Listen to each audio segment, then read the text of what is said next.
म्हसावद येथे अवैध दारू बाळगणाऱ्या इसमावर स्थानिक गुन्हे शाखेची कारवाई। एकूण 3,28,440 रुपये किमतीचा दारूचा मुद्देमाल जप्त।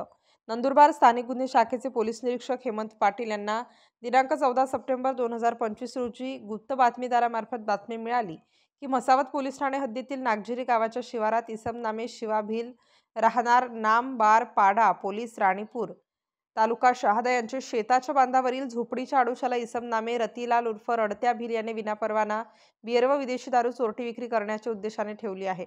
मिळालेल्या बातमीच्या अनुषंगाने स्थानिक गुन्हे शाखा पथक यांनी म्हसावद पोलीस ठाणे यांच्या मदतीने नमूद बातमीच्या ठिकाणी जाऊन खात्री केली असता नागझिरी गावात शिवा भिल यांच्या शेताजवळील एका झोपडीच्या आडोशाला एक इसम उभा असल्याचे दिसले।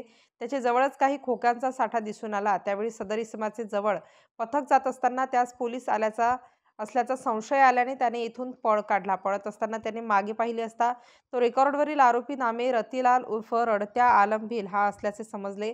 सदर ठिकाणी पोलिसांनी पाहणी करता तेथे बियर व विदेशी दारूचा एकूण 3,28,440 रुपये किमतीचा मुद्देमाल हस्तगत करण्यात स्थानिक गुन्हे शाखे पथकास यश मिळाले आहे। स्टार न्यूजसाठी महेश पाटील, नाशिक।